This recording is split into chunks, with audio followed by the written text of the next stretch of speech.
And I'm live and on the air. And I'm Ed Dyer, and this is the TWIS Minion Science Island Hangout. Don't know if anybody else is going to be joining me tonight. Our Australian minion, Pamela Taylor, she's moving from one of her house sitting sites to another. So I don't really know if she'll be able to show up in time. Our friend Justin, I think maybe he's out in Davis, California, working on his secret project, whatever the heck that is. So I have a feeling it is just going to be me tonight. And that's okay, because I love talking about science. In fact, the primary reason I do this hangout, besides having the opportunity to discuss the science news with people like Pamela and Justin, who know a lot more about the subject than I do, but it gives me a chance to discuss it with you, discuss it with the audience, discuss it with the little guy in my head, and it challenges me. And that's what we need. We need a mental challenge, and you can't find a better, more fun mental challenge than science. And what are we going to talk? Well, I'll tell you what, the first story I've got is really going to challenge me. It's about the concept of time. We know about space-time, know a little bit about it. Our friend Einstein came up with the idea. And a fellow by the name of Mueller, and his research, his idea is talking about the concept of now in space-time. And that's going to be interesting, challenging, like I say. I got a couple of stories dealing with the First Nation people in Australia, the Indigenous Aboriginals, and the research has evidence that they may have been the world's first explorers out of Africa, along the Asian coast, into Australia, and certainly one of the oldest, if not the oldest, civilization. The second aspect of that, though, deals with how the first group of researchers, 1900s, turn of the centuries, they came in, they studied artifacts, they took artifacts, stole them in effect, they took samples of hair, etc., and they simply didn't treat the people, the first people, the First Nation people, with really the kind of respect they should have. And now they're trying to correct that particular problem. And these Aboriginals are now, some of them anyway, beginning to help them. I've got a really interesting story on the subject of virtual reality. And once, we're a couple of years away, I think, from really mainstreaming virtual reality. It's going to be adopted, certainly making gamers. Wow, you're in the game. You're not watching the game, you're not playing around the game, you're in the game. Some schools have started using virtual reality in an astronomy class, for instance, where it seems like you're really among the stars. They're going to have to, one, get rid of the clunky headsets. Two, they're going to have to make it economically feasible to have it really adopted, widespread. But when they do, and I'm guessing that might be happening, I don't know, 5 years, something like that, it's really going to take off. But one of the things researchers have been doing with virtual reality, with that particular environment, is they've used it to help high-functioning autistic people to learn how to interact with other people. They're interacting in this VR environment with people who are controlling avatars. So they're learning how to deal with the avatar. And one of the researchers might be a bully or something like that. And another researcher might be having another role. And your high-functioning artistic people learns how to get into that environment, deal with these people, so it helps them dealing with people in the real world. Got another interesting one dealing with technology, how to read a book when it's closed. And where this has applications is you're in a museum and you've got these really, really old books and you don't want to be opening up. The pages are delicate. Well, the researchers have come up with a first step in how a technology that will allow you to read the pages of the book even when the book is closed. There's a couple other applications. Got another story about, well, it says sixth sense gene, and it has to do, again, with some people who have difficulty visualizing. They don't have a sense of touch, a strong sense of touch, and excuse me, have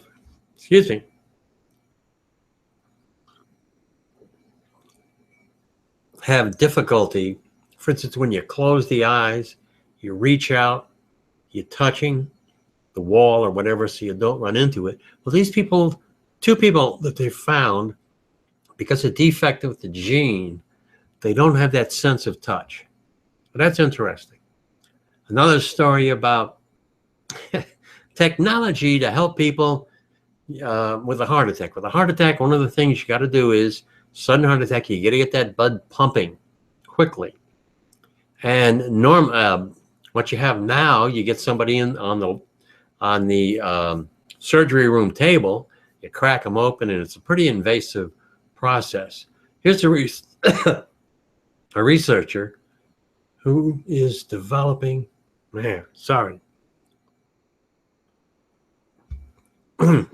Developing a little propeller, and it's something very innovatively that goes in and it propels the blood through the system. Hard to explain it until I get into the story. Then we've got another story about a question. Is Google's new app spying on us? Well, kind of is, because all the special social networks are spying on us, which will lead into another story about you got Toymakers. And there is a law in the United States that Toymakers are not supposed to be tracking children online. And they get caught doing it, tracking them, finding out what they like, trying to, get targeted ads for the kind of toys, things, and some heavy fines. And then the final story, we'll get into demographics involving U.S. voters. It's really interesting. Now, there's nobody joining me in the chat, but I got my friend WizMike in the chat room, and he's got a link to something. It has, let's see, talking about faster in the universe, in the early universe. And okay, I'm going to go through my story here, and then I'm going to go into the chat area, and I'm going to see what Mike wants us to talk about. And what I also want to do is I want to get that link to Mike or anybody else. I think Mike's the only one in the chat room right now. Let's see. Sorry, so he can kind of go along with us. And I'm going to screen share it. You don't have to look at my bald head while I'm going through this story. And let's do the old screen share thing. Okay, there you go. Fancy little diagram there of an expanding universe. And reading from the story. Now, the researcher is a guy named Mueller. He's a retired University of California Berkeley professor, and he's been thinking on the subject of time. And he says, time has been a stumbling block to our understanding of the universe.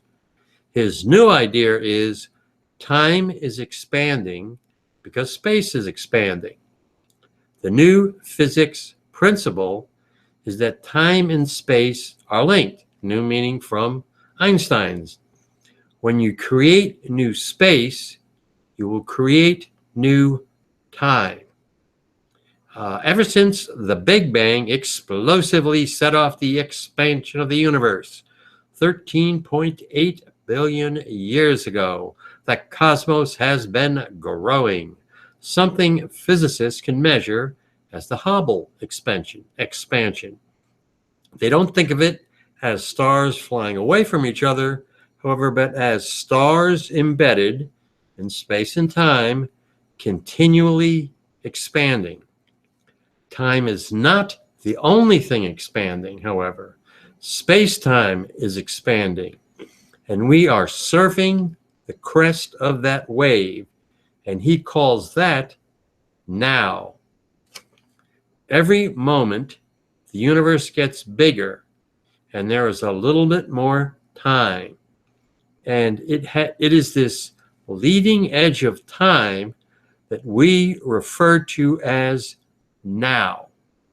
We're on now is that moment in time where we're riding that crest of new time that is being created as our universe is expanding. Every moment the universe gets a little bigger and there's a little more time. The future does not yet exist. It is being created. Now is at the boundary, the shock front, the new time that is coming from nothing. It is the leading edge of time. So there's no time and no space until it's created as the universe expands. Because the future doesn't exist, we can't travel into the future, he asserts.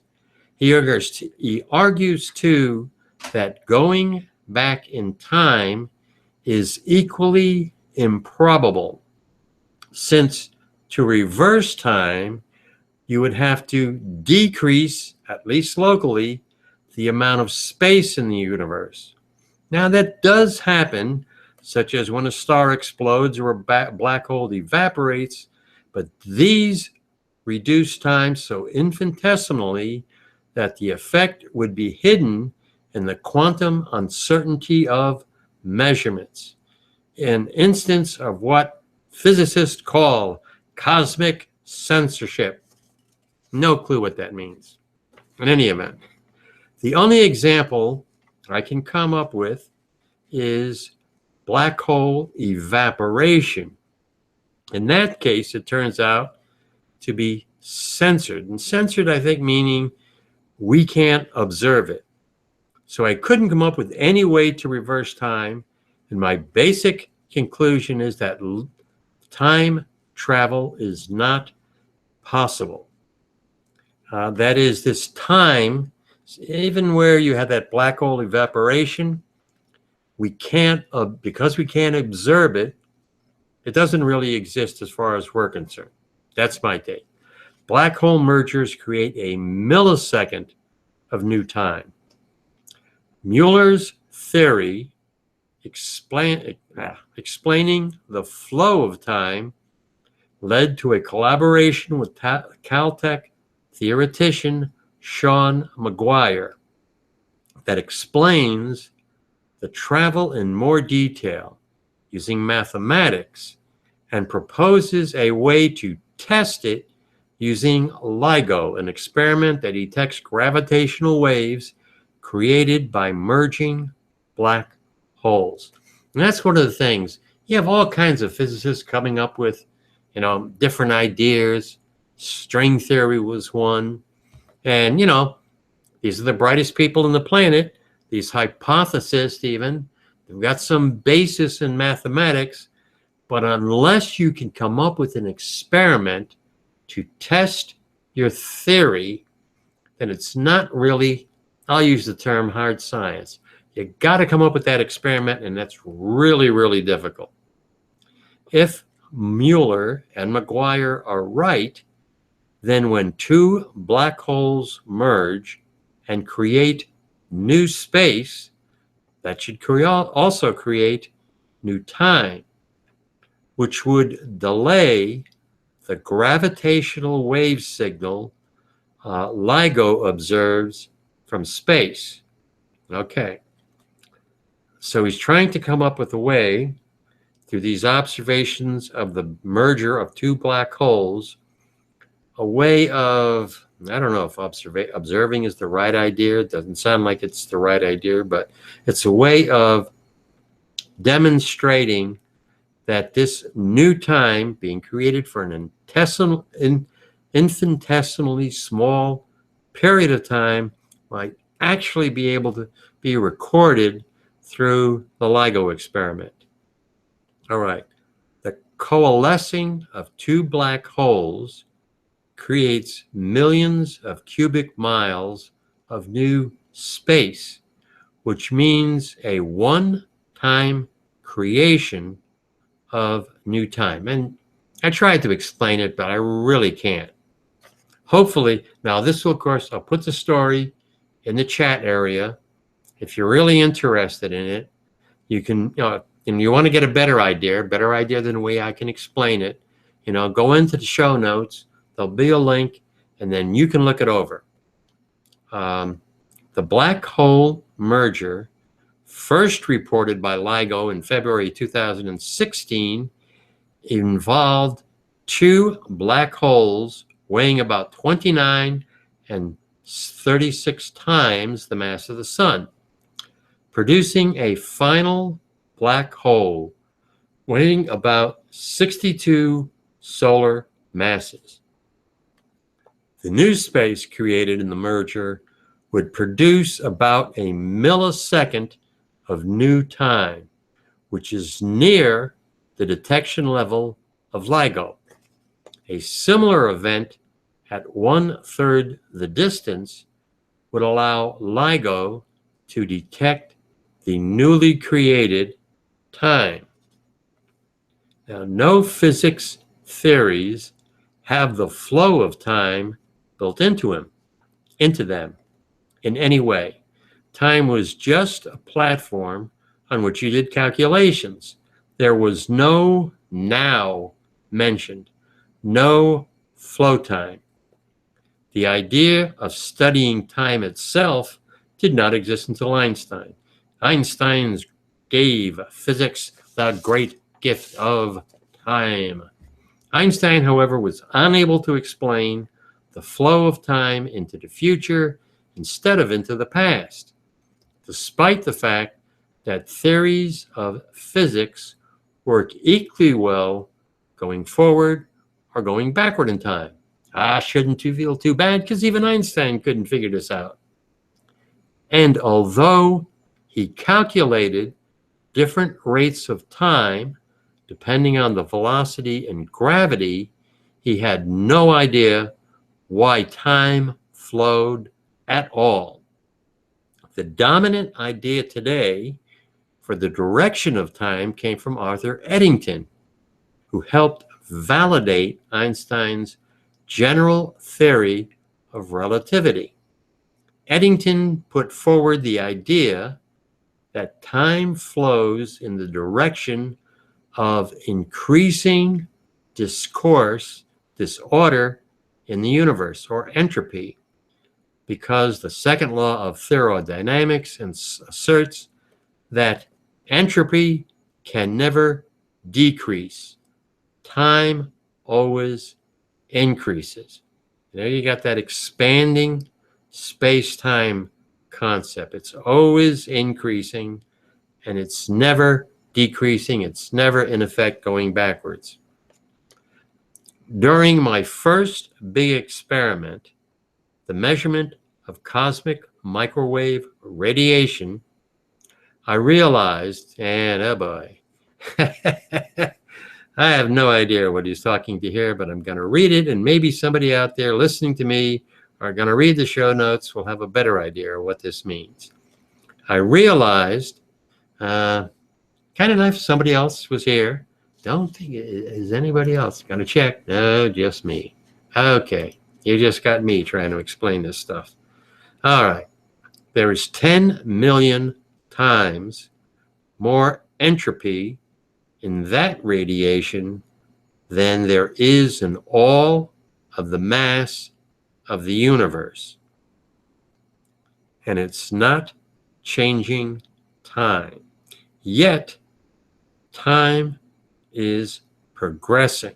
So when you measure energy, you look at the amount of energy, a million times more entropy in radiation than there is in the mass of the universe.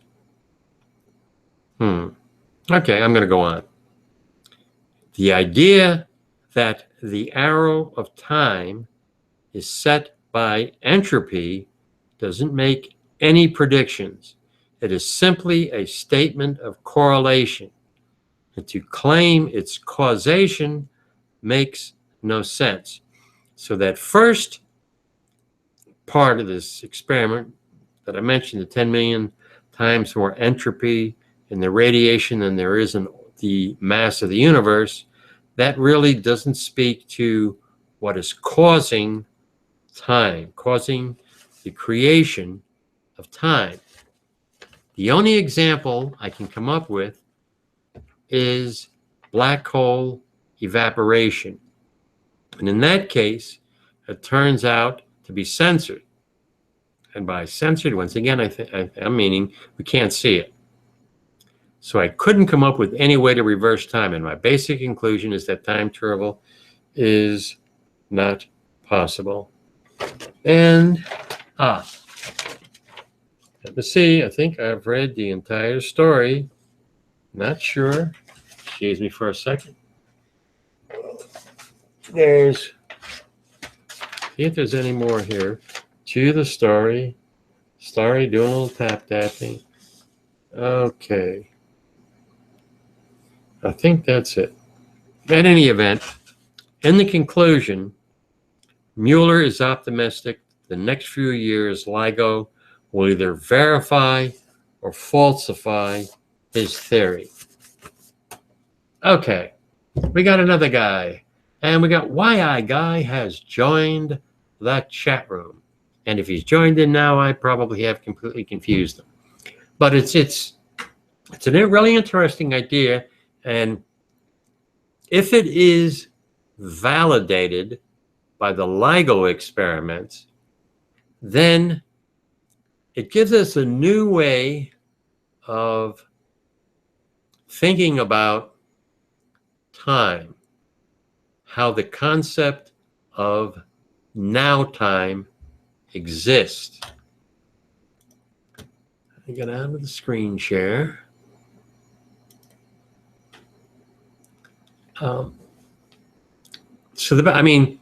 When I don't understand space-time, I can get a picture of it. You got these gravity wells. You got all the objects in the universe sitting on gravity wells. The bigger the mass, the deeper the gravity well. Okay, I can get a picture of that.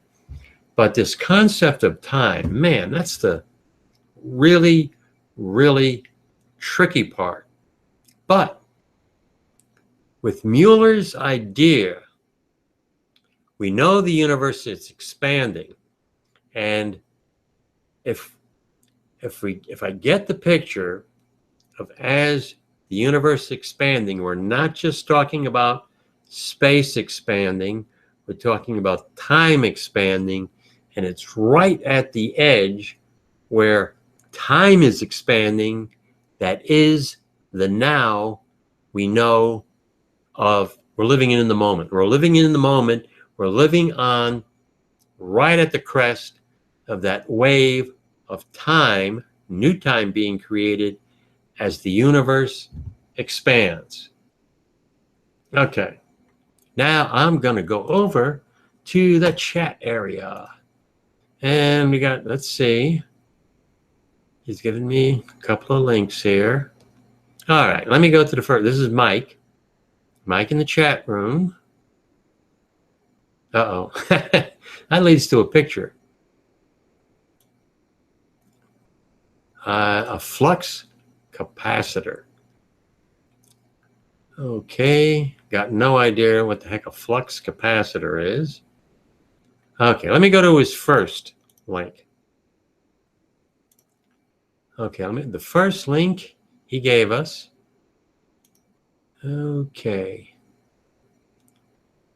Time traveled faster in the early universe. And I'm going to read it, and I'm going to screen share it for you. Come on. Let's go. Let's see the link our friend Mike has given us. A physicist. The guy's name is Julio. It's not Julio. I can't pronounce it. And he has proposed a rhetorical question. All right. So we're talking about the speed of light, now accepted as one of the unchanging fundamentals of modern physics. We're not, okay, speed of light. Speed of light is supposed to be constant. Okay. He talks about the idea that in the early days of the universe, time traveled faster. Okay, that would be a new idea. An idea that, if proven, could dethrone. I'm not going to go into that. It's a new. It would be a new way of looking at the physics of space-time. And he says he's a pioneer of space-time. Okay, of the light theory of cosmology, which proposes that space-time in the early universe is different. Okay. Let's see. Images provide such a view of the very edge of the visible universe, which is now. That's what Mueller says. Mueller was saying the very edge of the visible universe is now. Okay. For 10 days, the Hubble Space Telescope gathered light from a speck-sized spot in the sky, revealing an astonishing array of galaxies. Okay. The Hubble Deep Field, bewildering variety of shapes. All right. Blah, blah, blah. A number of surprising observations at the threshold of 21st century. Blah, blah, blah. Let's jump ahead. It implies that on a larger scale, gravity is repulsed. Another upheaval resulted in the, so he's talking about, okay, I'm going to jump ahead. What's this new idea? 3 surprises that are not alone and prompt several questions. All right. Is the universe trying to tell us something? The universe not telling us anything. Come on. Telling us something radical about the foundations of physics. Or are astronomers merely trying to irritate conservative physicists? What the heck? Okay.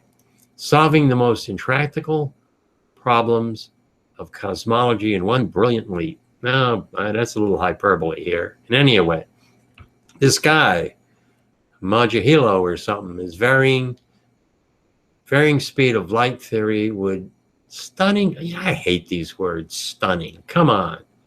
Radical idea. Come on. Blah blah blah. Hooray! This is got his doctorate. Hooray for this. This piece so far is telling me what a great, wonderful guy, brilliant guy this fellow Magia is. But he's not. I want to get at the core of what this guy is talking about. Shaking foundations. Ah, wonderful. Come on. That's it? I did not. Okay. I didn't see anything in here that told me what the core of what his idea is. Talks a lot about it's a heretical idea. It's going to upend science. It doesn't really tell me what it is. I mean, when I was going through the other story about Mueller, I'm getting a real picture about what he's talking about. You know, the the universe is expanding. We know that for a fact. If space is expanding and space and time are the same thing, therefore time must be expanding. Got that. And we're right at the edge of space-time. Got that.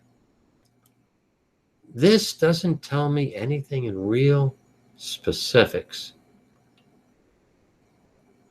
other than the fact that he's suggesting, idea, okay, interesting idea, that time traveled faster than the speed of light when the universe was created.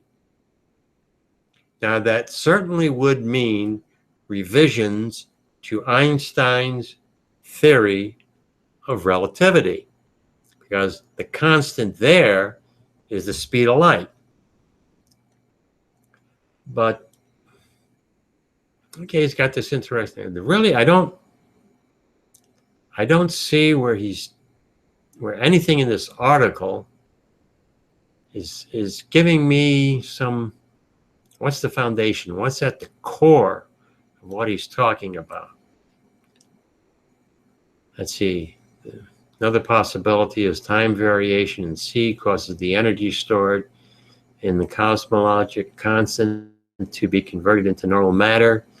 This process might even account for the creation of the universe. I'd have to see some kind of a paper. And here's some comments on it. All right. Okay. We got a guy who's got another interesting idea. Could be. I mean, our friend Mueller, that I'm talking about. Eps, where are we? Want to end the screen share. Come on. Okay. I'm back. Let's see. Let's see. Our friend Mike is saying, back into, okay. Where are we, guys?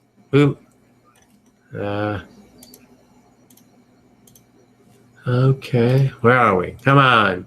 The old man is pushing buttons, and he's all over the place.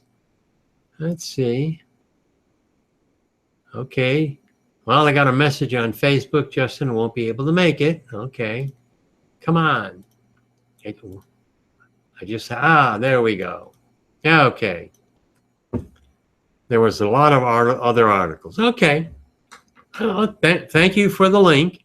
It tells us that when we have a lot of, actually, you want to have physicists. There's so much we don't know about physics, about the universe. So much there's more we don't know than we do know. So you absolutely need people like Mueller and this other researcher that Mike had the link to. You need guys like these to try and give us a better explanation. They're building on the ideas of Einstein and others. They're building on ideas. And the key is going to be when we have the technology to test these ideas. And that's the big thing about Mueller's idea. Mueller thinks that the LIGO experiment about gravitational waves could, in fact, provide the proof, could verify that his idea has validity, scientific validity, or it could simply, disprove his idea. And that's what you really got. That's what you got to have in science. You got to have that scientific validity. All right. The next two stories I have in the lineup have to deal with First Nation Aborigines. I'm going to put that off just in case Pamela, our Australian Minion, can make it. So I'm going to put those two stories aside for a while, and I'm going to go into another story talking about virtual reality, a really, really hot topic. And let me do the screen share. Okay. Now, as I said at the beginning, virtual reality, it's in early stages. It's gonna be the next big thing. Obviously gonna be the next big thing, and I think the first application is gonna be with gamers. You're into the game, you got your avatar, but you're actually into the game using your virtual reality technology. But excuse me. And as I said, even in the classroom, you've got some teachers starting to use virtual reality to help teach children about astronomy, getting me excited about astronomy. Now, in this particular story, we're talking about high-functioning autistic people. And I'll read from it. Children with autism spectrum disorder who participated in a virtual reality training program improved social cognition skills and reported better real-world relationships. Neurocognitive training showed significant gains in emotional recognition, understanding the perspective of others, and in the ability to problem solve. And this is research from the University of Texas at Dallas. Although most children with high-functioning autism have above-average intellectual capabilities, they often experience social difficulties. Defects in social communication and difficulty inhibiting thoughts and regulating emotions can lead to social isolation and low self-esteem. And this is research from the Center for Brain Health at the University of Texas at Dallas. And it showed that new virtual reality training program producing positive results. Individuals with autism may become overwhelmed and anxious in social situations. Nayaz Dabani. The virtual reality training platform creates a safe place for participants to practice social interactions without the intense fear of consequences. The findings were published in Communications and Humor and Human Behavioral. Revealed that participants who completed the training demonstrated improved social cognition skills and reported better real-world relationships. Neurocognitive training showed significant gains. All right. For the study, 30 young people ages 7 to 16 with high-functioning autism were matched into groups of 2. The teams completed 10 one-hour sessions of virtual reality training over a 5-week period. The participants learned strategies and practiced social situations such as meeting a peer for the first time, confronting a bully, and inviting someone to a party. Participants interacted with 2 researchers through virtual avatars. One researcher served as a coach, providing instructions and guidance, while the other was the conversational partner who played a classmate, a bully, a teacher, or someone else, depending on the scenario in the video game-like world. The research builds on past studies we conducted with adults in autism spectrum and demonstrated that virtual reality is a promising and motivating platform for both age groups. First study to pair participants together with the goal of enhancing social learning. It's exciting. We can observe changes in diverse domains, including emotional recognition, making social attribution, and executive functions related to reasoning through this real-like intervention. These results demonstrate that core social skills can be enhanced using a virtual training method. And that's the real exciting development for me, which is how virtual reality will be used as a training tool for people in autism spectrum disorder. They're getting into an environment, a safe environment, where they're working with, avatars. They're not in the real world where there might be some consequences to an inappropriate action on their part. In this case, they're in a virtual environment. Worst thing that can happen is you pull the plug and they're out of the environment. But it's interesting. You had 23 people, I think, 16, 7 and through the ages of 7 and 16, and it showed it did improve. They did learn how to behave better, to recognize behaviors in others, the way others react, so that they can inhibit their own emotions. They're not just going to react out. They're learning how to inhibit their own emotions to improve social interaction skills. Really terrific. Let's see. Uh-oh, we got a YouTube. We got Mike in the chat room. Okay, Mike, what you got for us here? Let's see if I can find the chat room. All right. I'm going to take a peek at the YouTubes. It's talking about a flux capacitor. Now, a flex capacitor to go back into the future. I don't know. Okay, let's see. I'll do the screen share. You won't be able to hear it. But let's see what my friend Mike is talking about. Let's see. Okay. Well, we got an ad. Get rid of the stupid ad.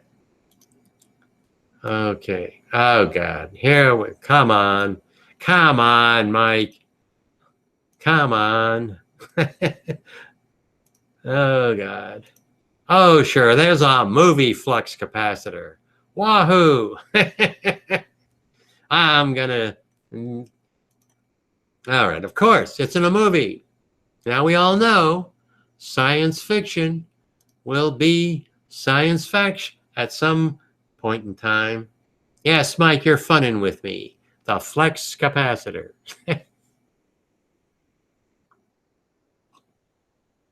Yeah. Do we really want to go back in time? It sounds like such a great idea. Yes, let's go back in time. I kind of think it might be a really terrible idea. For one thing, all the mistakes I've made brought me to where I am today. So, I don't want to change who I am now. And all the mistakes we made in the past, that's how we built the now we're living in. And I don't know. You talk about what's the principle of unforeseen consequences? I think there'd be some really, really terrible unforeseen consequences if we actually ever could go back in time. Terrible idea. Get rid of that flux incapacitator, capacitor, or whatever the heck it is. Don't want it. Don't like it. But if we can learn more, if that first idea you talked about, where the guy was talking about speed of light not being constant, I wouldn't be surprised if that's true at some point. You know, once you come up with the technology that can really examine time more accurately than we can do it now. Okay, now let's go to the next story. It's kind of a fun story. Mike was having fun with us, and I think I'm going to have a little bit of fun with you here. Interesting. We're talking about reading closed books. The book is closed, and we're going to read it. Okay. Now, this research from really, really smart people at MIT. And the application is really being able to, there's a picture of it, being able to read a book. And they have in these museums, they're very, very delicate pages. You open up the book, the pages maybe fall apart. But you want to be able to read those pages, and this is a way of doing it. Okay. MIT researchers and their colleagues are designing an imaging system that can read closed books. The research describe a prototype of the system, which they tested on a stack of papers, each with one letter printed on it. The system was able to correctly identify the letters on the top 9 sheets. Now, you know, you're talking about one letter, but if you can read one letter, you can, with this proof of concept, you can read 50. The Metropolitan Museum in New York showed a lot of interest in this because they want to, for example, look into some antique books that they haven't been able to touch. And it's Barmik Hajmat. He's the researcher at MIT. They developed the algorithms that acquire images from individual sheets of stacks of paper, along with a Georgia Tech researcher who developed the algorithm that interprets the often distorted or incomplete images as individual letters. Team of researchers working together, which is how all research is done now. It's actually kind of scary, it says. A lot of websites have these letter certifications, the CAPTCHAs, to make sure you're not a robot. And this algorithm can get through a lot of them. Now, there we go. It's going to be the robot. This algorithm, the robot's going to use it. They're going to get past the CAPTCHAs, and we're not going to have any clue who we're dealing with, a real human being or an AI, artificially intelligent robot. That's actually, that's where it's really going to be used. Okay. The system uses terahertz radiation, the band of electric magnetic radiation between microwaves and infrared light. Terahertz radiation has been widely researched for use in security scanning because different chemicals absorb different frequencies of terahertz radiation to different degrees, yielding a distinct frequency signature for each type. By the same token, terahertz frequency profiles can distinguish between ink and blank paper in a way that X-rays can't. Terahertz radiation also can be emitted in short bursts that the distance it has traveled can be gauged from the distance between its emission time and the time at which reflected radiation returns to the sensors. That gives a much better depth resolution than ultrasound. The system exploits the fact that trapped between the pages of a book are tiny air pockets only about 20 micrometers deep. Here's the genius part here. The difference in refractive index, the degree to which they bend light between the air and the paper, means that the boundary between the two will reflect terahertz radiation back to the detector. In the research setup, a standard terahertz camera emits ultra short bursts of radiation, and the camera's built-in sensor detects their reflections, excuse me, I had it right the first time. From the reflections time of arrival, the MIT researchers could gauge the distance to the individual pages of the book. While most of the radiation is either absorbed or reflected back by the book, some of it bounces between pages before returning to the sensors, producing a spurious signal. The sensor's electronics also produce a background hum. One of the tasks of the MIT research algorithm is to filter out all of this noise. Incredible how they can do it. The information about the page's distance helps.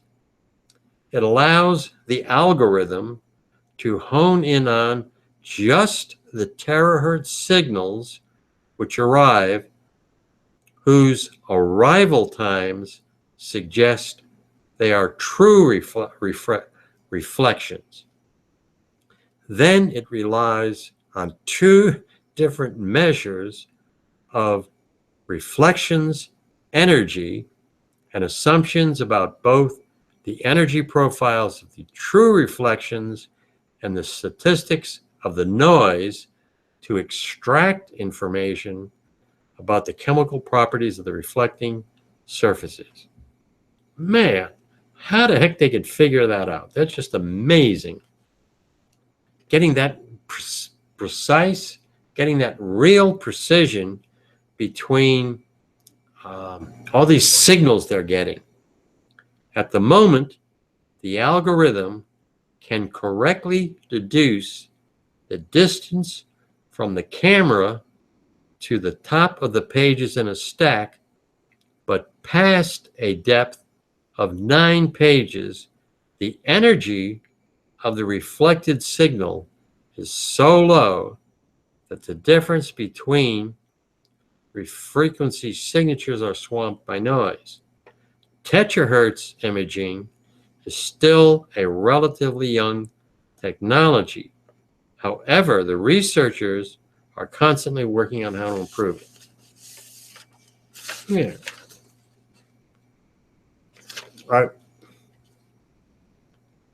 Other than saying that's amazing, I can't really explain that. I mean, they're sending this terahertz radiation.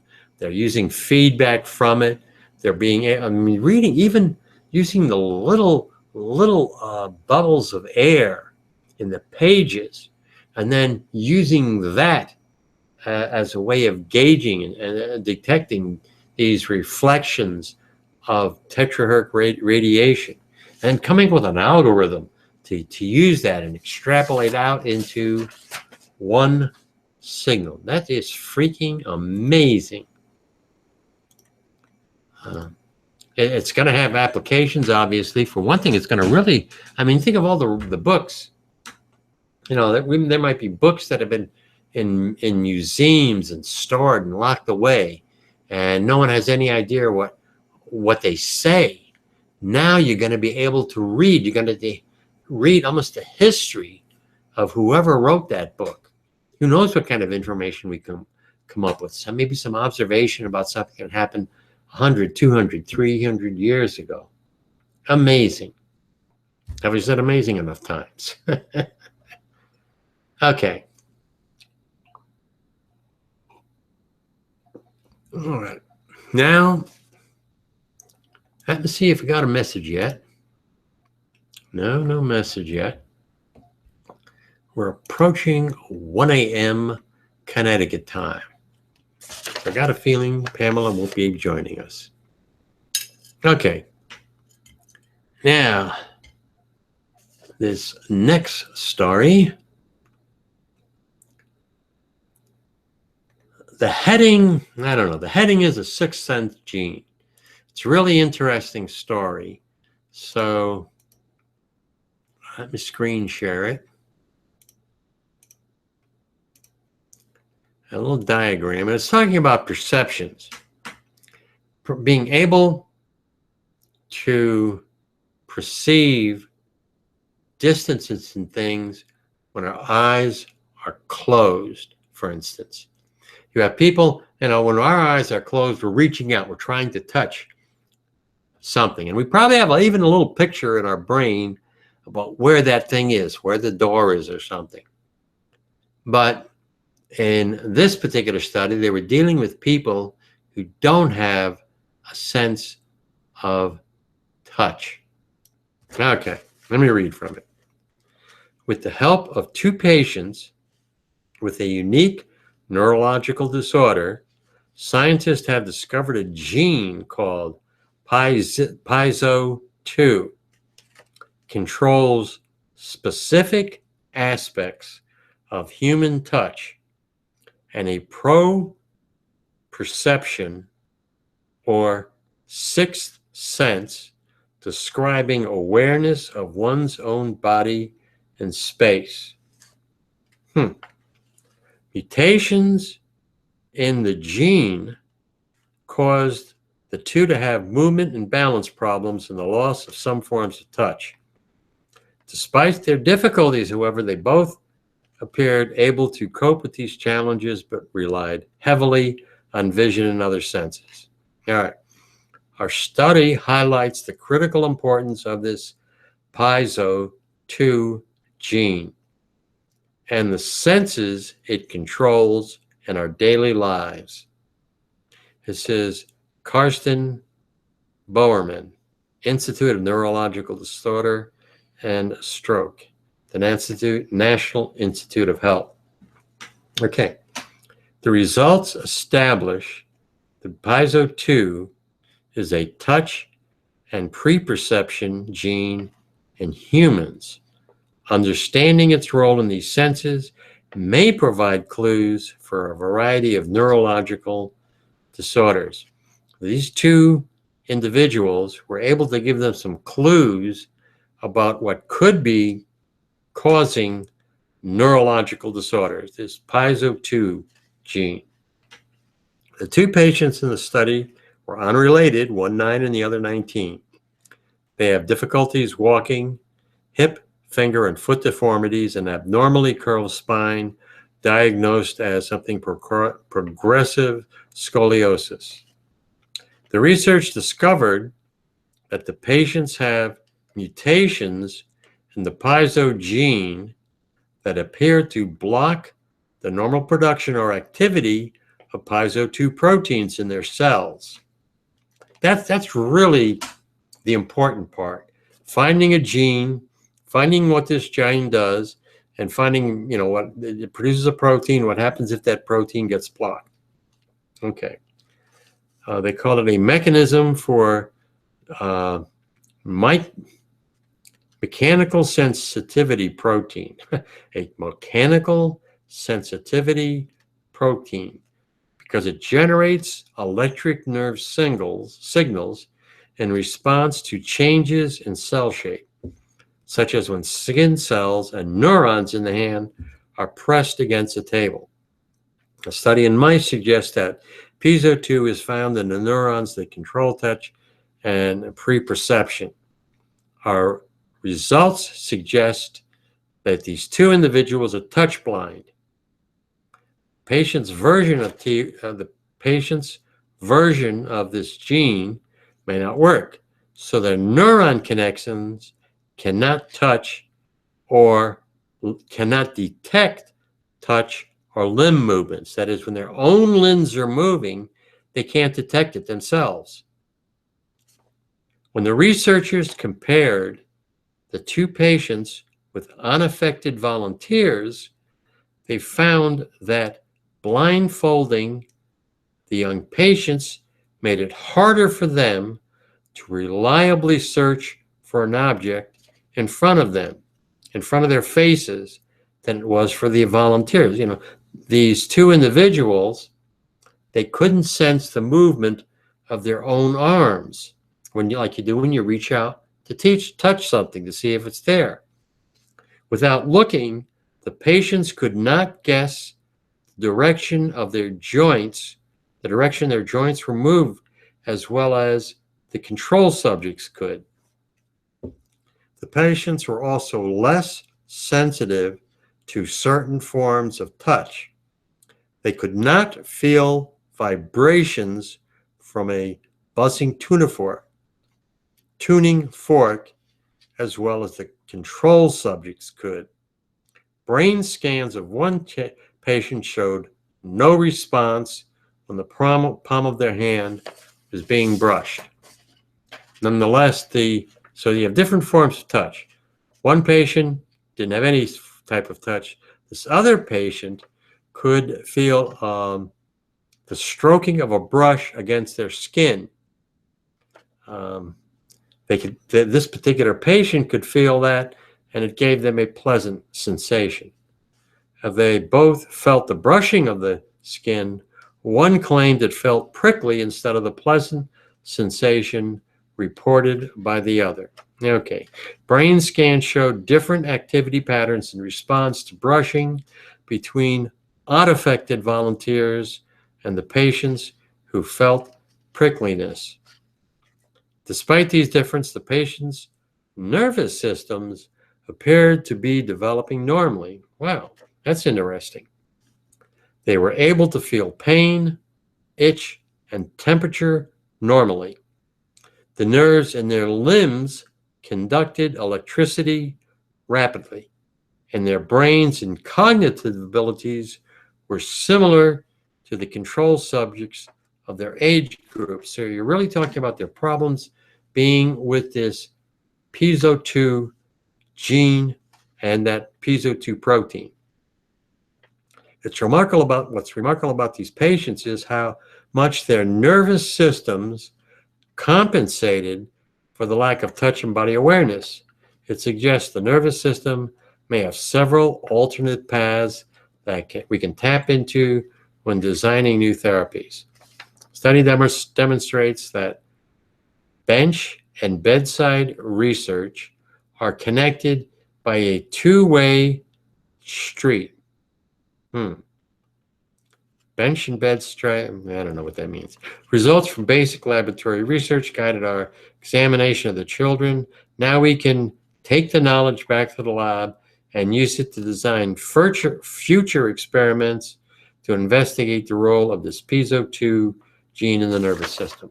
That's the really important takeaway.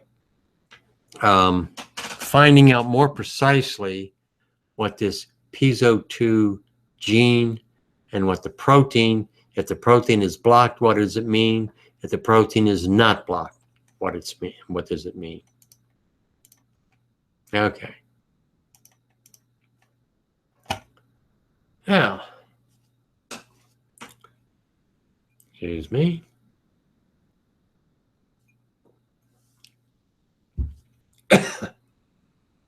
All right. Let's take a look at Mike. What is the chat room, guys? Trying to find the chat room. I got 97 bazillion links. Okay, let me close a few of these tabs here. I can find the chat area. All right. Okay. Back to the Hangout. Yeah, neat little story, technology. A heart propeller to help victims of heart attacks. Okay, let me do the screen share for you. And there's a little picture of the tiny propeller that will keep blood flowing. In the moments after a heart attack, every second counts.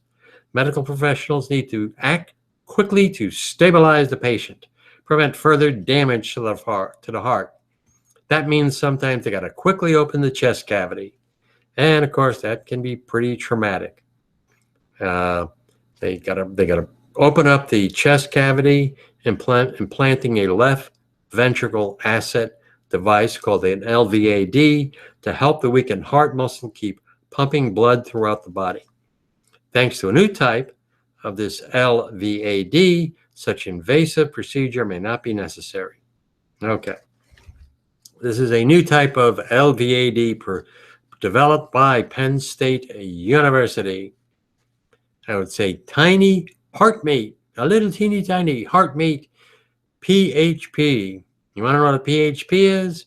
It's something called a percutaneous heart pump. And it's inserted into the femoral artery in the thigh, threaded up through the body into the left ventricle, where it keeps the blood flowing and thereby allows the heart to begin to heal right away. And that is way less invasive than cracking open the chest cavity. Recently approved for use in Europe. The device is currently undergoing tests for FDA approval in the United States. So this is something that's actually being used. When certified for use, the pump has the potential to prolonging lives of tens of thousands of people each year. First device that allows a cardiologist or technician to immediately stabilize someone who has had a serious heart attack. Up until now, there was no question that the patient's heart stopped. The surgeon was cracking open the chest and going in. That's a really nasty picture, mental picture. This pump is designed to be inserted, deployed, and operating within minutes of a patient suffering a heart attack. So you can even do that, I think, even in the ambulance, anybody. I mean, just you're inserting it through the artery and pushing it through. To say we are now good to go while performing new steps. All right. And another interesting thing is the guy who invented this. This is Robert Kuntz. And he's not a surgeon. He's an aerospace engineer. But in fact, the 6 millimeter wide blood pump is essentially a miniature propeller. It's just a teeny tiny propeller. Kuntz and his research team applied the same suite of strategy and tools to developing the pump that they use for designing submarine and propeller torpedoes. This device is a turbo machine, just like the propeller on a submarine. There you go. You're designing propellers on submarines, and then you say, I wonder, maybe this has some other applications. That's why you need in research, you need people from different study areas working together. One guy has one way of looking at it. The other guy has a different way of approaching it. This guy comes, he works on submarine propellers, and he's thinking, okay, why don't we use this for getting a little propeller near someone's heart to keep that blood flowing. Freaking amazing. The blood's component include a tiny, rapidly spinning, collapsible impeller. Not a propeller, but it's a collapsible impeller. So you can put it in collapsed and then open up once it's there. That is housed within a collapsible tube with an elastic consistency similar to that of a pencil eraser. The impeller's blades can fold down for insertion into the 3 millimeter diameter tube, yet are firm enough to pump more than 4 liters of blood per minute with a pressure of 1/10 of an atmosphere. The capacity of a healthy adult male's heart. once the tube has been threaded through the femoral artery into the heart, a cardiologist pulls a control cable to push it out, and poof, it deploys. And the impeller expands to about 6 millimeters and starts pumping. The impeller spins fast, 20,000 revolutions per minute, more than half the rotation rate of the space shuttle's main engine. It puts a spinning propeller into a relatively stagnant pool that can mean trouble, which the researchers had to figure out a way to minimize red blood cell damage, which reduces their ability to transport oxygen. They had to distribute the power that they were adding to the blood in a way that wouldn't cause a lot of shear, which is stress encountered by the blood cells as they are flowing through the impeller blade. So we went through several different designs, and some didn't work so well, others did, and eventually they were able to come up with the final product by adjusting the speed and getting the speed just right. The final product can be a lifesaver for heart attack sufferers. The pump can also provide support during a heart catheterization procedure. Catheterization can be traumatic to the heart and can cause things to get worse, and this pump can really help out in that particular environment. Wow. That's amazing. You know, so you got a space engineer coming up with a device that's going to help heart surgery. And you know, when someone has a heart attack, you really have to get in there quickly and get the heart pumping. That's why you do that compression business. And I mean, you got a couple of minutes, and if you don't get you don't get that heart pumping, heart flowing, and the blood pumping quickly, you got yourself a dead patient, or you got a lot of damage happening. And that's really genius. Okay. Now, I am being an old guy. Let's see. I'm going to have to play a video for you while I take a little break. Gotta take a break. I'm going to go back to WizMike's YouTube. No, that's not the one I want. I'm going to go back and I'm going to play you WizMike's video, if I can find the stupid thing. Here we go. While I am going on a short break. Okay, give you something to look at. No dead air. I'll be right back. Come on. Come on, get the screen share going, you stupid old man. Okay, be right back.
All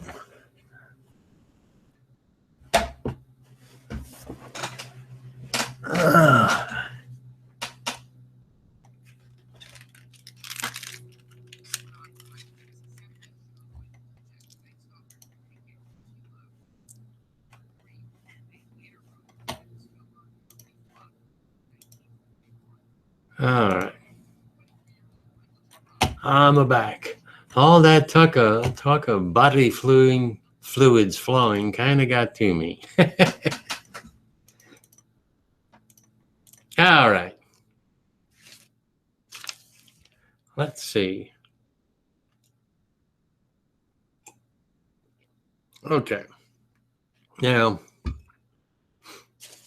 got a couple of stories dealing with really data mining. And okay, sorry. The first one deals with a new app, a new mobile chat app from Google. Okay, I don't know if there's anything to screen share with this. I got a picture of the app, so I will. We'll do the old screen share. Is Google Allo app spying on us? Of course it is. On Wednesday, Google debuted the latest in a long line of mobile chat apps, Allo. The company's marketing strategy for the new platform focuses largely on the Google Assistant, an AI helper designed to set Allo apart from its rivals, iMessage and WhatsApp. But the app's core feature may also be its downfall. To properly function, Assistant needs to save your conversations. And there's a lot of security-minded people don't really much care for that idea.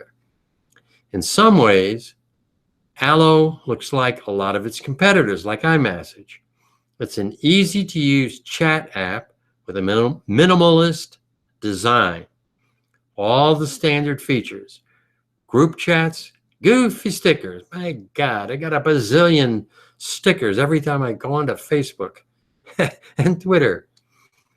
Picture sharing are accounted for. But then there's the Google Assistant.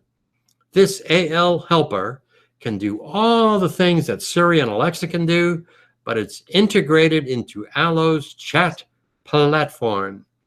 It can share your flight schedule with relatives. Or perhaps stalkers.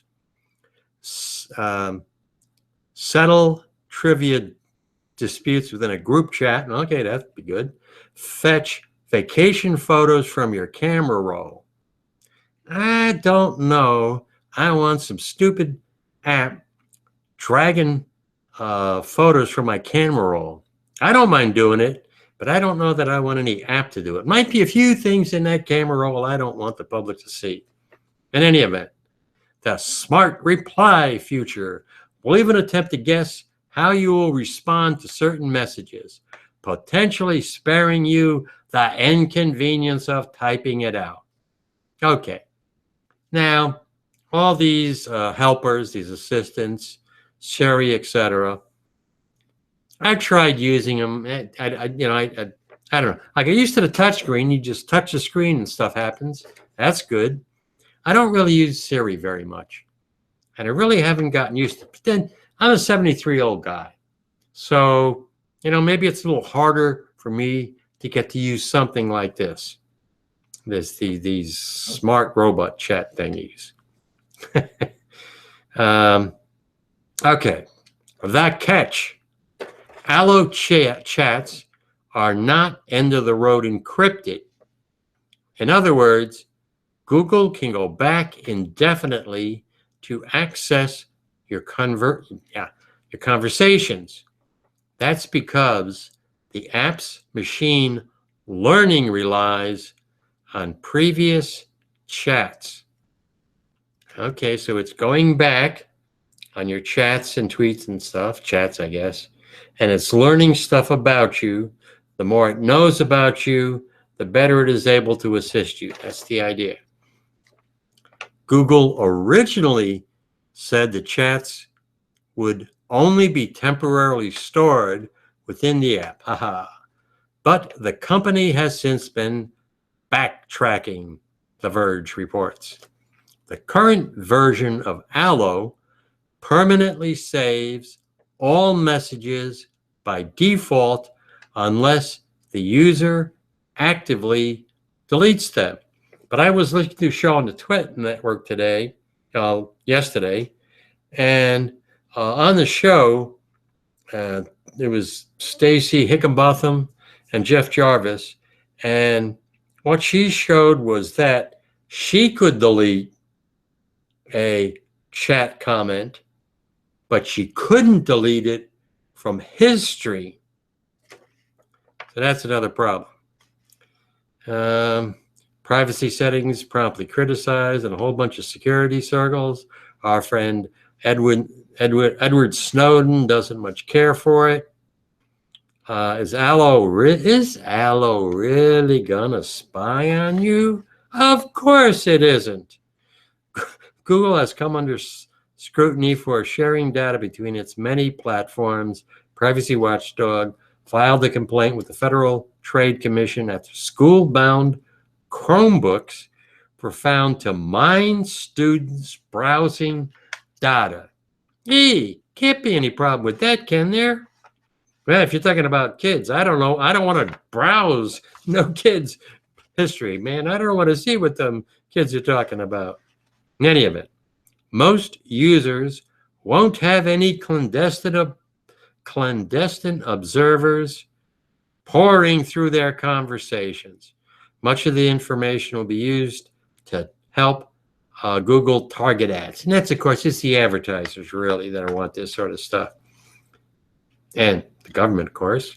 In the end, that may not even matter. Researchers say users are more willing than ever to share their data. Okay. Not too, well, I accept the minute I go online, my privacy is gone. I know that even when delete does not mean delete. It's somewhere on a server. Even though I may go in and I may look at my stream, may delete something from my stream, it's not really deleted. It's in the cloud somewhere. Probably even if I delete it from my freaking computer, it's in the cloud somewhere. But at least it's going to take someone who really knows what they're doing. It's going to be very, very difficult for people to get at it. But anything that makes it easier for anybody, social platform, anybody, to go looking at past conversations, do data mining itself. I accept, well, okay, it's Google's, Facebook's free. Take an example, Facebook. Facebook's free. Okay, well, the people who make Facebook, they got to make money. The investors in their stock got to make money. You got to get a return. I accept the fact that there have to be ads. I accept that. I understand that Facebook, Google is the same thing.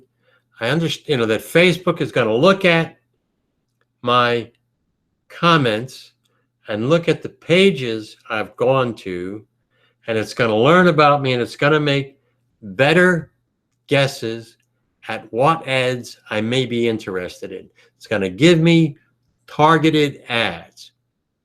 Now, I have to say it does work reasonably well in targeting ads at what a 73-year-old guy might be interested in.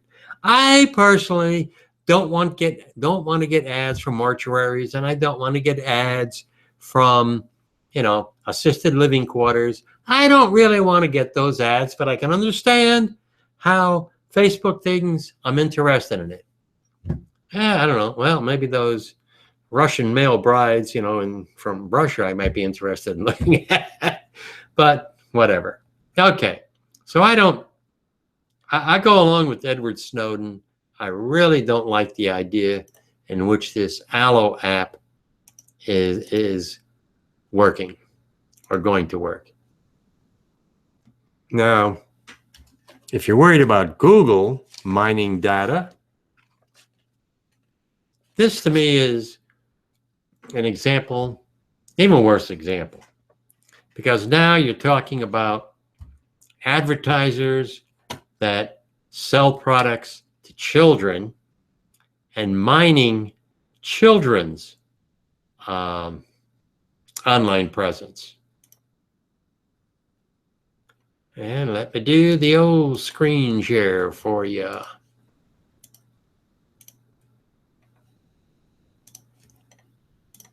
Just want to pop in the chat room. Okay. Now I got to find. Okay, there we go. All right. So you got the makers of American Girl, Hot Wheels, The Littlest Pet Shop, and other popular children's toys have agreed to pay penalties totaling $835,000 for violations of a federal law. And I didn't even know this federal law existed, but it's a good law. It prohibits the unauthorized collection of children's personal information. The state attorney general announced settlement Tuesday with Viacom, Mattel, Hasbro, and Jumpstart Games to stop them from using or allowing tracking technology on their popular children's websites. Settlements require these companies to pay penalties around $835,000. I wonder if that really is enough to keep them from, I mean, I don't know. If using the tracking technology results in several $1 million worth of profits, they still might do it. Anyway, 2-year investigation. Okay. Hasbro. Now, Hasbro won't pay a penalty because it was enrolled in a federal trade communication approved online privacy program that had some problems. So there you had the Federal Trade Commission program, and it was their fault, not Hasbro's, that this technology was misused. All 4 companies allowed tracking the technology, such as cookies, on their websites in violation of the law. The way the law is structured, the companies have the primary obligation to police their sites. That's really going to work. When we notified them, they took immediate action. Of course, if you didn't find out about it, and maybe there's some other stuff going on about it, well, good luck, they ain't going to tell you. I mean, trust the companies. Their websites included Viacom's Nicky Jr., Nickelodeon's Mattel's Barbie, and Hot Wheels American Girls, and My Little Pony. Hasbro said it cooperated with investigators and will closely monitor companies working on its behalf. Okay, you know, Hasbro was cooperating in the first place, but I don't know. Well, we got the law. You got at least one attorney general going after companies that are violating the law, but it's obviously not going to put a stop to this type of thing happening. It's the Children's Online Privacy Protection Act. Well, Viacom and Jumpstart didn't immediately reply to request for comments. Okay.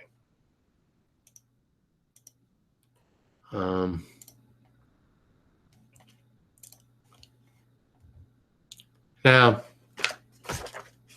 trust companies. Of course, you can't trust businesses.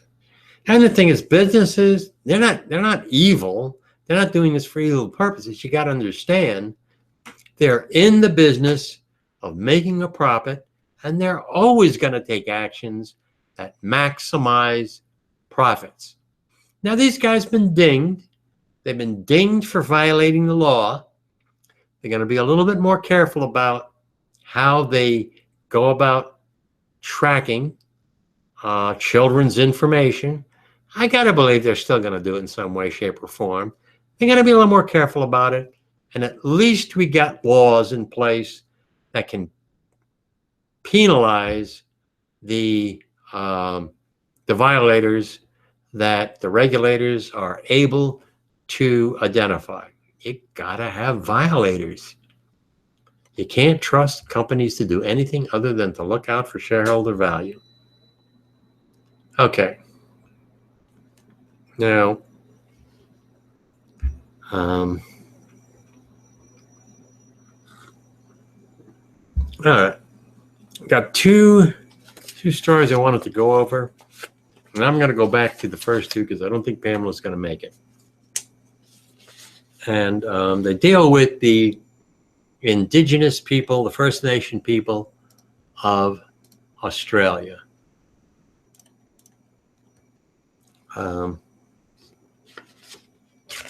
Let me do the screen share thing.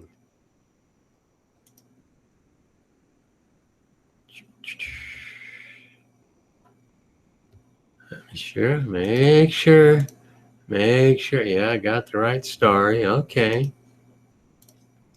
Press the right buttons. And then the Guardian. Okay. Gonna read from the news article in the Guardian. Clues left in the genes of modern populations in Australia and Papua New Guinea enabled scientists to trace the remarkable journey made by the first human explorers. There you go. These people in Australia were the first human explorers. And it's backed by the first, that fact, backed by the first extensive study of their DNA, which dates their origins to more than 50,000 years ago. They were able to trace the remarkable journey made by these ancient explorers by sifting through clues left in the DNA of modern populations in Australia and Papua New Guinea. The analysis shows that their ancestors were probably the first humans to cross an ocean. Reveals evidence of prehistoric liaisons messing around with an unknown hominin cousins. There you go. Us humans, soon we'll mate with anybody. Yeah, that's an interesting thing. When you look at, you know that early European humans did intermate with Neanderthals, and now you have genetic proof that these first human populations that made it to Australia also mated with the hominin cousins there. The findings appear in one of the four major human origin papers. So there were four papers that were involved. Let's see. We have a researcher by the name of Willersliv's. Willersliv's findings, based on a new population analysis of 83 Indigenous Australians and 25 Papua New Guinea Indigenous people, shows that these groups can trace their origins back to the very first arrivals on the continent 50,000 years ago, and they remained almost entirely isolated until 4,000 years ago. They're probably the oldest group of people in the world that can be linked to one particular place. They had a lot of hunter-gatherer societies, but these guys made it across an ocean. Now, en route to Australia, early humans would have encountered a motley assortment of other roving hominin species, including an unknown human relative who has now been shown to contribute 4% to the Indigenous Australian genome. Previously, scientists have discovered that prehistoric couplings have left all non-Africans today carrying 1 to 6% of Neanderthal DNA. That's outside of Indigenous Australians.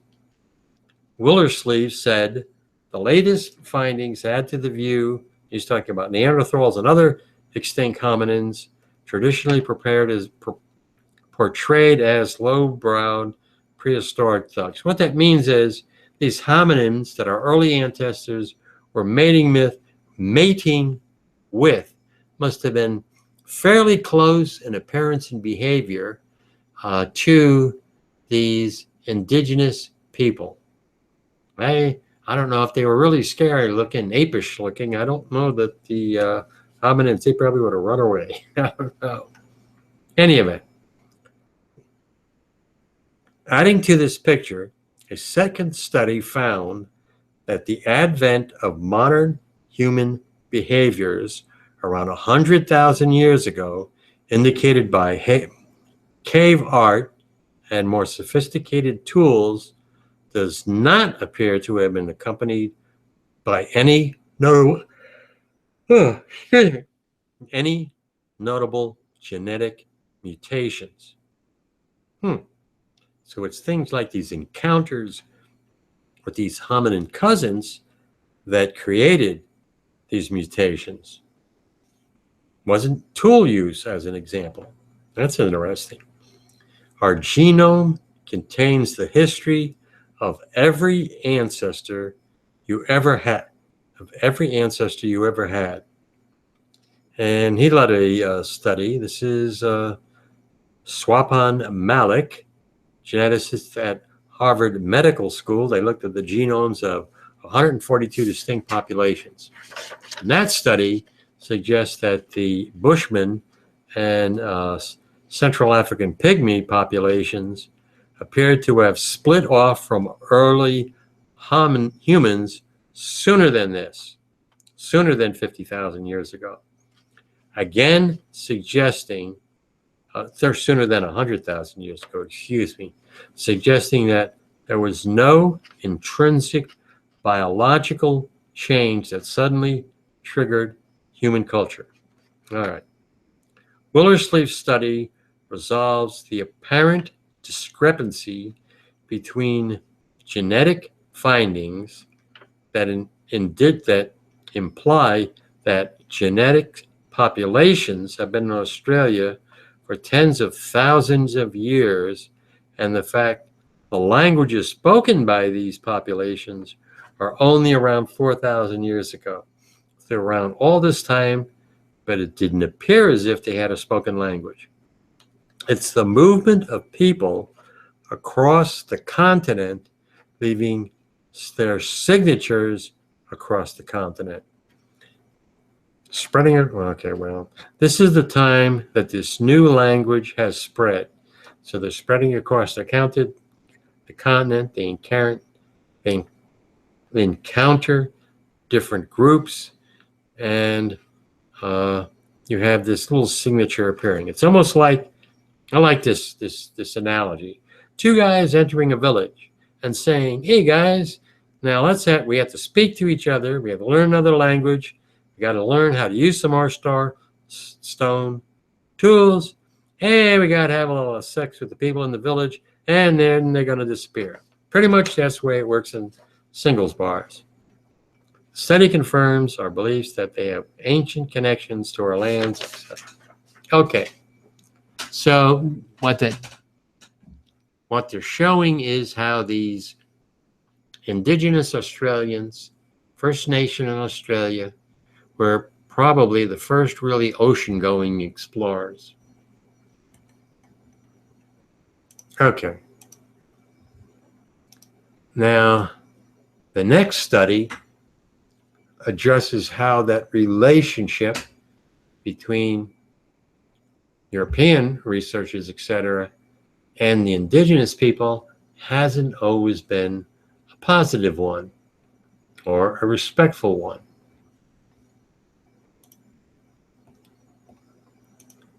And I'm doing it because there's an interesting aspect to this particular research.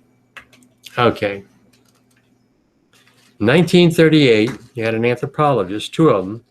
They went on an 18-month, 29,000 kilometer expedition across Australia to survey the different indigenous groups.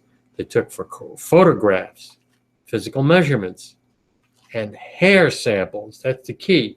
They took hair samples from thousands of these Aboriginal Australians at a time when few protections existed for research subjects. So they treated these like research subjects as opposed to people. And Western museums are filled with Aboriginal Australian artifacts, as well as hair, skulls, and other tissues collected on similar expeditions. After decades of such treatment by researchers, and the Aboriginals learned to mistrust them.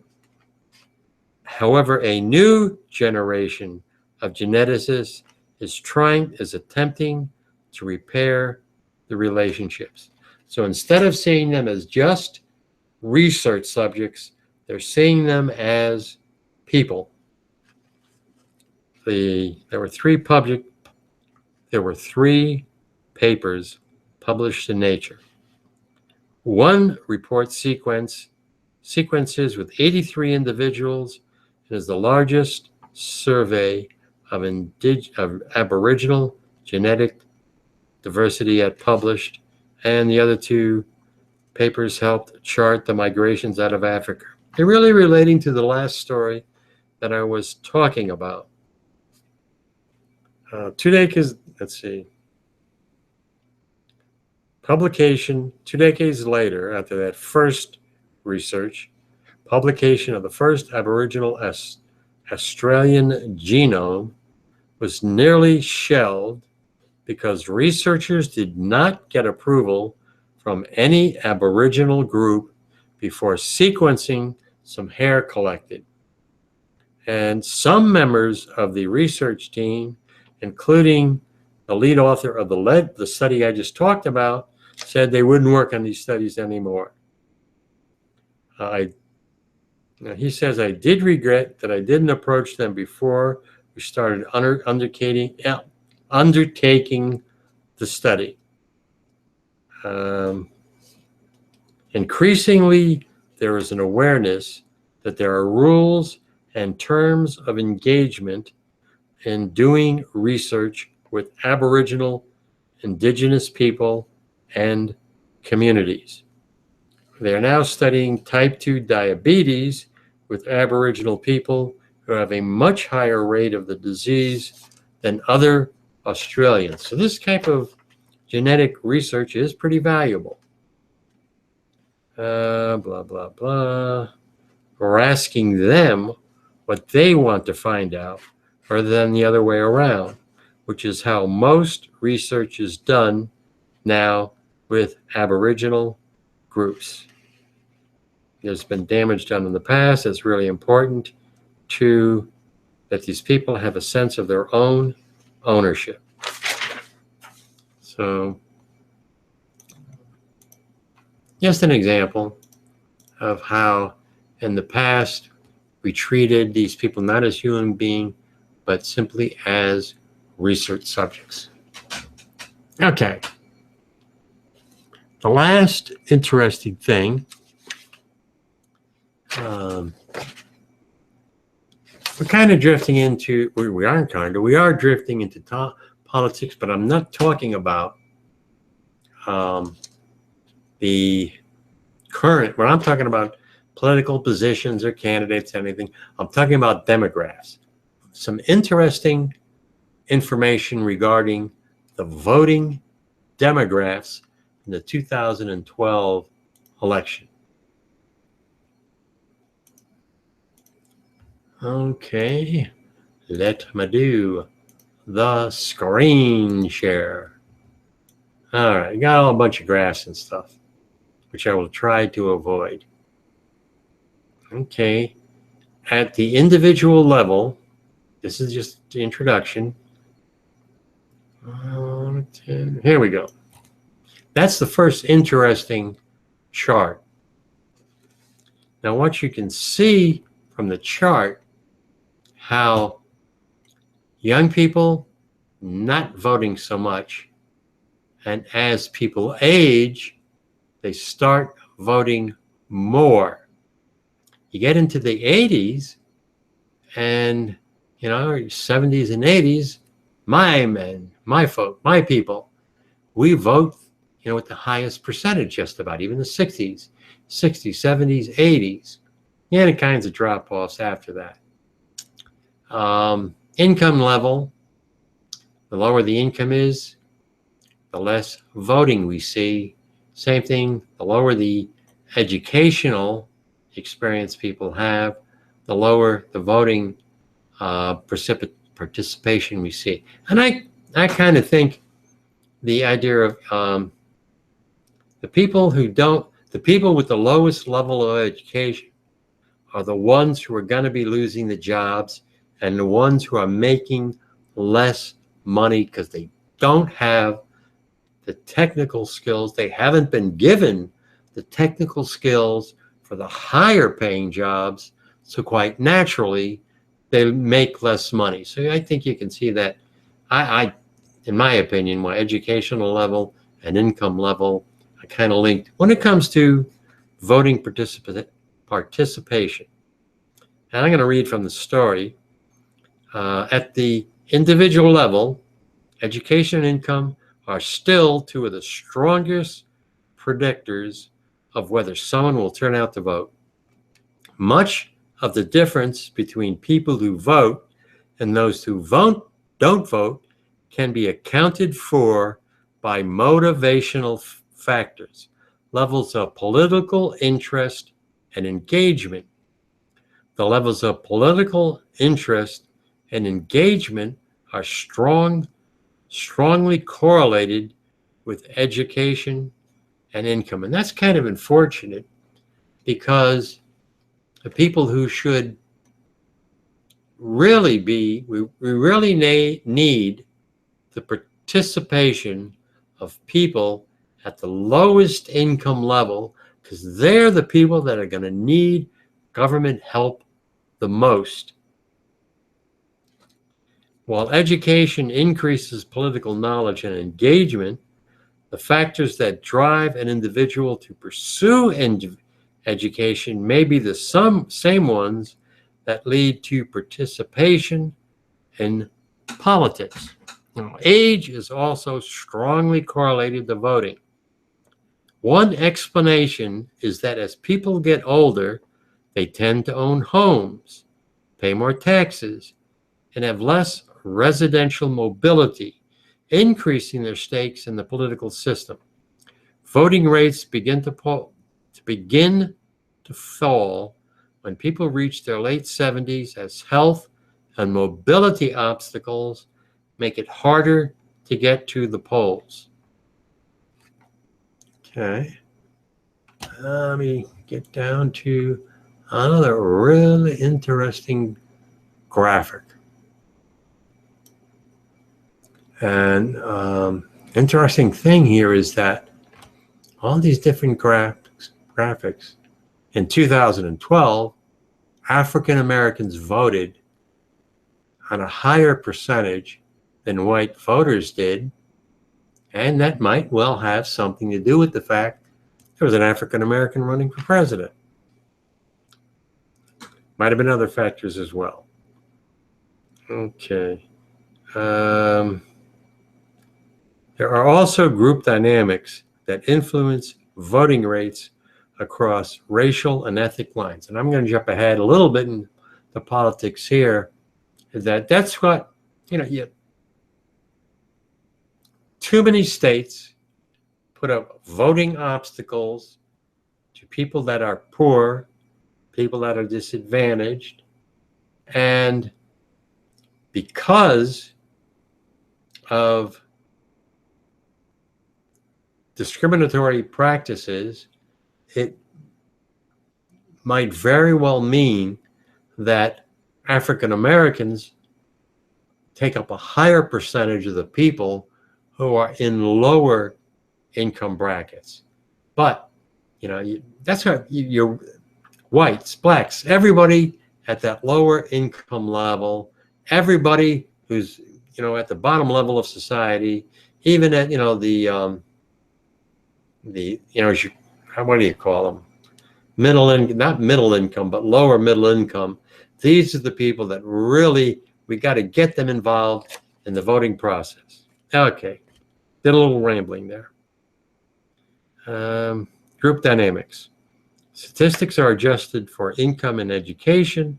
There are large gaps among rates for whites, blacks, and Hispanics. Black voters, particularly women, have the highest turnout rates of all.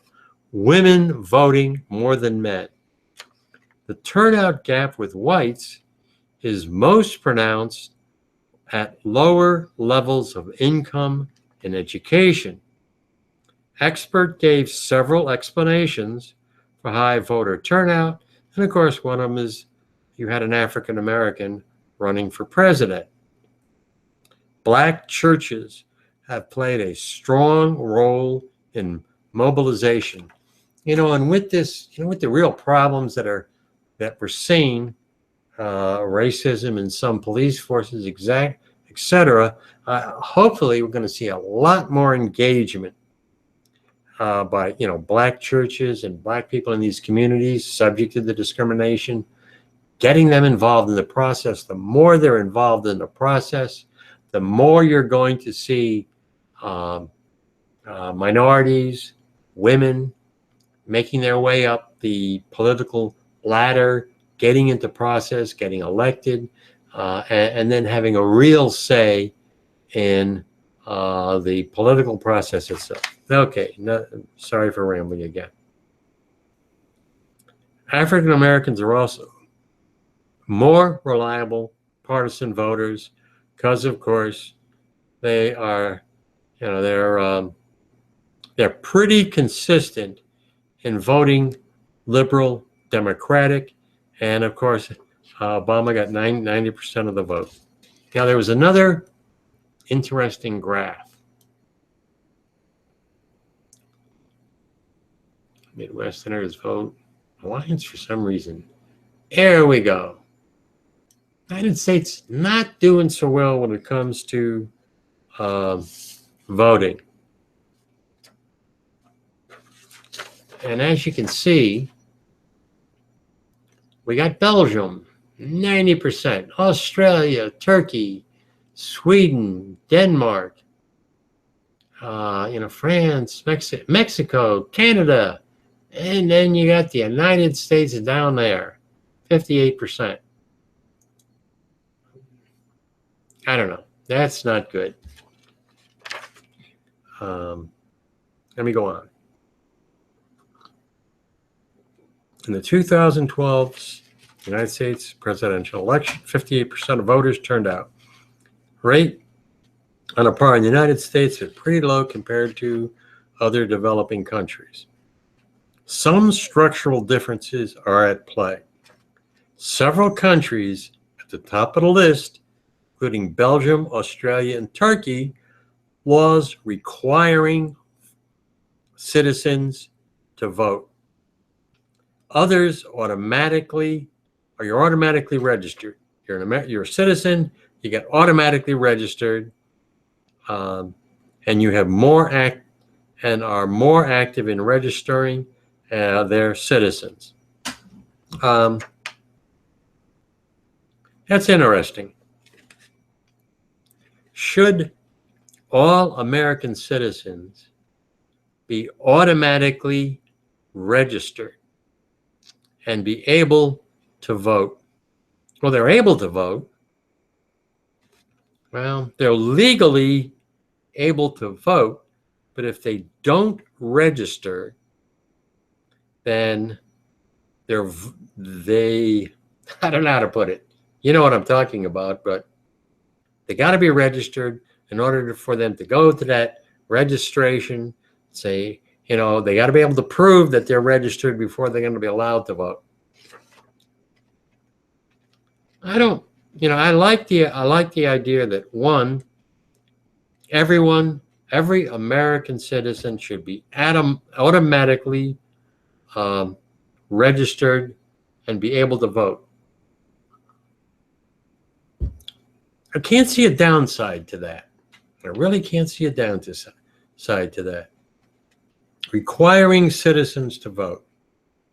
A penalty, and I think in Australia, there's a fine, maybe $50 or something. You get fined if you're on the list of registered voters and you didn't vote, you're going to get a notice, a bill or something, and you're going to have to pay a $50 fine.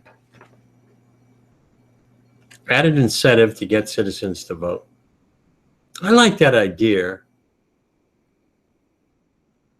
I don't know that there's a downside to that either. Requiring citizens. Well, the problem, I don't know.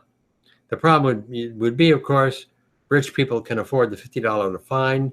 Poor people can't. Well, that's okay. Then you get poor people voting. That's a great idea. That's two things I think we really should have in the United States. All citizens should be automatically registered to vote. And if you don't vote, you get fined.